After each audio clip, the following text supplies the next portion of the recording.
El pueblo de Santa María Magdalena Cahuacán es uno de los 10 pueblos que forman parte del municipio de Nicolás Romero, además de ser uno de los antiguos 7 pueblos prehispánicos principales que habitaron la zona durante la época prehispánica. Un pueblo enorme que guarda una amplia historia y de suma importancia en el desarrollo del municipio.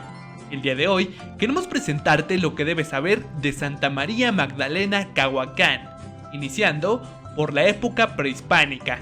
De acuerdo con distintos medios oficiales, en el pueblo de Cahuacán se han encontrado los restos humanos más antiguos de la zona, que datan de aproximadamente 2000 años, pero la existencia de un pueblo tardaría unos cuantos años más. De acuerdo con el maestro Xavier Esparza, para el año 900 de nuestra era, el pueblo de Cahuacán ya existía y era habitado por naturales otomí. Años más tarde, ocurriría una migración de los naturales otomí de Cahuacán, estableciéndose cerca de Cuautitlán en el año 1260, para posteriormente mudarse a Tepoztlán en 1274, y de ahí comenzarían a moverse a otros pueblos cercanos. Pasado el tiempo, en el año 1428 se estableció el Imperio Mexica, conformado por Texcoco, México Tenochtitlán y Tlacopan, continuando con un modelo político que había sentado sus bases años atrás. Cada uno de los miembros de la Triple Alianza fungía como una nación, la cual a su vez estaba dividida en distritos. Hablando específicamente de Tlacopan,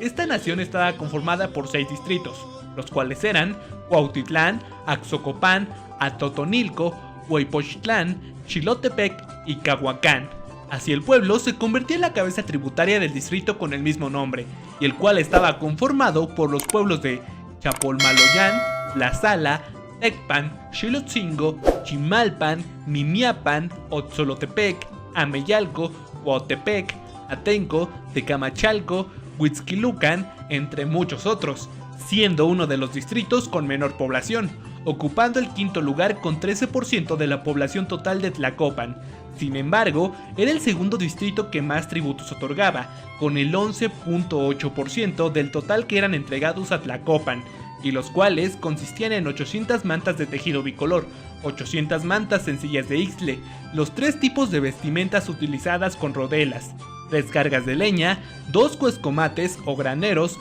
rellenos de maíz, frijol y chía, 1200 cargas de maderos para quemar, 3 tipos de maderas semilabradas, 1200 cargas de vigas grandes devastadas, 1200 tablones para pisos y 200 pilares de madera. La razón de tan elevados tributos se piensa es producto de una discriminación hacia los otomí por parte de los mexicas, generando un profundo odio al imperio. Cahuacán. Ahora que ya hemos conocido un poco de la época prehispánica en el pueblo, es momento de conocer el significado de su nombre, el cual está expresado en este diptongo jeroglífico, el cual tenemos que descomponer para conocer su significado. Primero está Cuautli, que significa águila, representado con la cabeza de una águila. Después tenemos a Cuauhitl, el signo árbol. Ambos son colocados sobre la terminación can, sinónimo de Tepetl, que significa cerro, y al unirse los tres forman la palabra Cuahuacan, que significa lugar de águilas y árboles. Santa María Magdalena Cahuacán.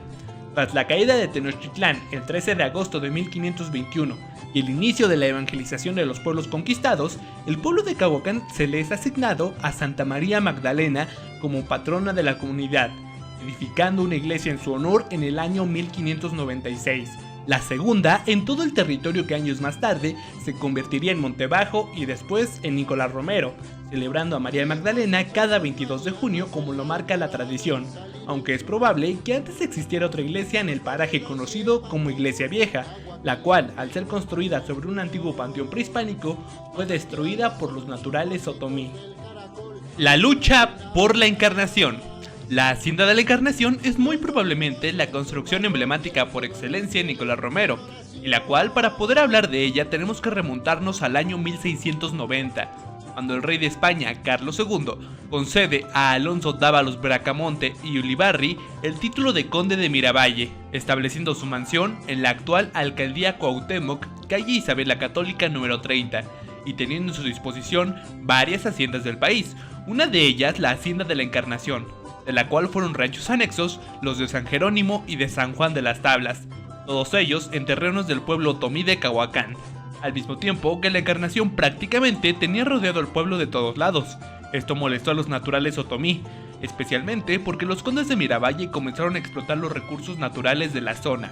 Así, el 3 de julio de 1712, en la loma de Xalango, una multitud otomí se manifestó en contra del conde de Miravalle y de su hermano Alexo Dávalos Bracamonte, quien administraba el rancho de San Juan de las Tablas. 112 años después, cuando María Trebuesto y Casasola es nombrada como séptima condesa de Miravalle, esta decide vender la hacienda, terminando así su relación con los otomí de Cahuacán. Sin embargo, y aún en el México independiente, la lucha siguió por muchos años más, hasta el siglo XX, cuando se dotó de un ejido al pueblo. Aún así, la relación hacienda-pueblo continuó por algunos cuantos años más, especialmente cuando el ferrocarril de Monte Alto transitó por Nicolás Romero, pues este, además de transportar personas, transportaba materias primas extraídas de los bosques por los trabajadores de la hacienda, como carbón o madera, los cuales eran transportados por vías férreas mediante una pequeña locomotora o en carritos hacia el túnel de la colonia Santa Anita, donde se subían al ferrocarril.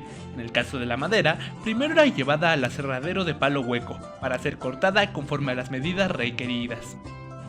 El ejido. Como lo mencionamos en el punto anterior, durante años los otomí de Cahuacán lucharon por recuperar sus tierras originarias, y esto de alguna forma sucedió a principios del siglo XX, cuando después de años de lucha, desde el virreinato de la Nueva España y hasta el México independiente, el 6 de junio del año 1915, se les son devueltas sus tierras a los naturales otomí mediante el comunicado, el cual decía: por acuerdo, ciudadano presidente de la República,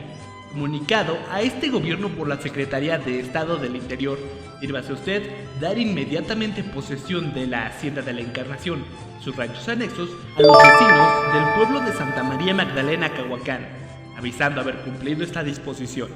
Sin embargo, el 26 de septiembre la Comisión Local Agraria le retira de nueva cuenta a los naturales sus tierras con el pretexto de no poder comprobar desde qué año se les fueron arrebatadas, limitando al pueblo a solo 7.200 metros a partir de la iglesia, y la lucha continuó en una estira y afloja por 4 años más, hasta que el 1 de julio de 1919, el entonces presidente de México, Venustiano Carranza, firma el decreto con el cual se le otorga al pueblo de Cahuacán 740 hectáreas de ejido, que tomarán de la Hacienda de la Encarnación los 200 jefes de familia que entonces existían en el pueblo. El mapa fue trazado por la Comisión Nacional Agraria, y oficialmente el ejido de Santa María Magdalena Cahuacán nace como uno de los primeros en todo el país el 19 de julio de 1919.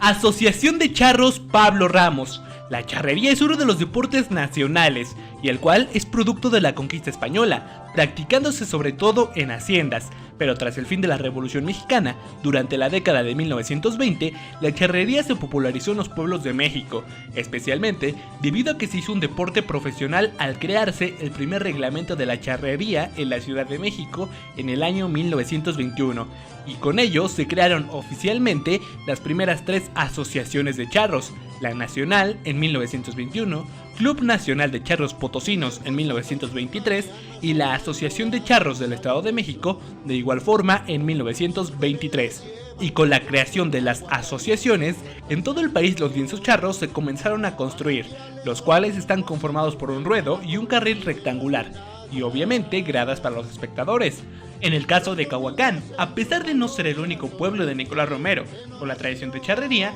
la gente del municipio asocia mucho este deporte con el pueblo. ¿Y cómo no hacerlo? Pues su asociación de charros, de nombre Pablo Ramos, es una de las más antiguas en el país. Fundada el 10 de mayo de 1925, durante la década en la que el deporte se comenzó a expandir en masa por todo el país, mientras su lienzo charro fue construido en épocas más recientes, pues fue inaugurado en el mes de junio de 1980 por órdenes del entonces gobernador del Estado de México, el doctor Jorge Jiménez Cantú, razón por la que el lienzo de Cahuacán lleva su nombre.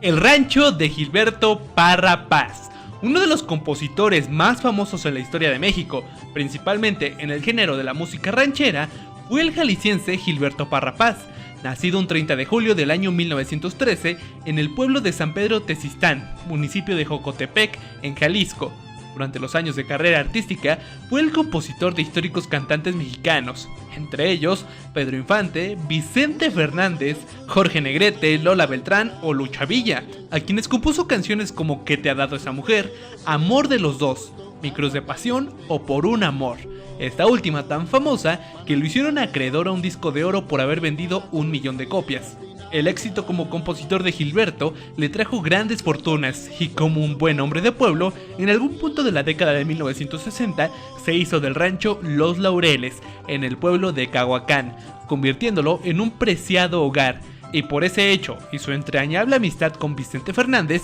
el Chente incluyó a Cahuacán en la película El Sinvergüenza de 1983, haciendo aparecer un cartel con el nombre de Cahuacán en una escena que representaba una pelea de gallos. Pedro el Negro. La leyenda de Pedro el Negro es la más popular que se cuenta entre los habitantes del pueblo, la cual dice que hace muchos años por estos rumbos existía un bandolero que acechaba los pueblos cercanos y que era conocido como Pedro el Negro, y junto a su banda de maleantes hicieron de grandes riquezas producto de sus atracos, y las cuales resguardaban en una cueva entre los bosques de Cahuacán. Un día de la nada, y como si se los hubiera tragado la tierra, Pedro el Negro y toda su banda desaparecieron. Los pueblos asaltados estuvieron tranquilos. Pero entonces muchos aventureros se adentraron a los bosques de Cahuacán buscando la cueva del Pedro y todas sus riquezas. Dice que esta cueva solo puede encontrarse cada 3 de mayo en el Día de la Cruz, y todo aquel que logre encontrarla y entrar a ella será recibido por el espíritu de Pedro el Negro, el cual sentenciará al invasor con la frase todo o nada, refiriéndose a que debe llevarse todo el botín de la cueva, pero de no hacerlo antes de que termine el día, la cueva se cerrará hasta el año siguiente, no importando quién haya quedado dentro de ella. Las truchas. Dicen que el arte de cocinar truchas es toda una tradición en Nicolás Romero, y es que cómo no serlo, si en el territorio municipal existen al menos 33 criaderos de truchas, de los cuales 17 se encuentran en la zona de Cahuacán, como lo marca el mapa truchero publicado por el gobierno municipal. Una experiencia imperdible que todos deben de vivir, pues además de los deliciosos platillos que ofrece cada restaurante, la experiencia va más allá, iniciando desde la llegada, cuando se pasa a la zona de los criaderos, donde tendrás la oportunidad de elegir la trucha que te vas a comer, y el pescador la atrapará para ti, y mientras esperas sea cocinada a tu gusto y antojo, puedes disfrutar del karaoke, columpios gigantescos o simplemente pasar un rato agradable con tu familia. Dime, ¿ya te convencí? Te invito a que pruebes esta maravillosa experiencia de los trucheros. Y en recomendación de la casa, las truchas Ojo de Agua, a un costado del barrio de Chapultepec, en Cahuacán. Los hongos. Al ser un pueblo de origen otomí, y aunque desafortunadamente tanto el idioma como muchas de las tradiciones de los naturales del pueblo han desaparecido, aún existen unas contadas costumbres en el pueblo. Una de ellas es la recolección de la carne de los dioses en tiempos veraniegos, los hongos silvestres, producto de los amplios bosques de Cahuacán, combinados con las lluvias de mitad de año. Y como coincidencia, los hongos brotan de los suelos cerca del 22 de julio, día de la fiesta patronal del pueblo. En el sentido romántico, el pueblo celebra a María Magdalena y ella los recompensa con lluvia para que nazcan los hongos. Pero ojo, no todos los hongos del bosque son buenos para el consumo humano, pues algunos son venenosos. Por eso es importante, si quieres consumirlos pero no sabes distinguirlos, acudir con una persona especialista para evitar cualquier percance. Y justamente de esta experiencia un habitante del pueblo nos compartió una historia de su juventud. Hace muchos años, antes de que el pueblo se inundara de casas, en el día de la fiesta del pueblo, 2 señores que eran de la feria se enteraron de que aquí nos gustaba comer los hongos. Entonces, cada uno de ellos agarraron un bote, de esos de 20 litros, se metieron entre la loma.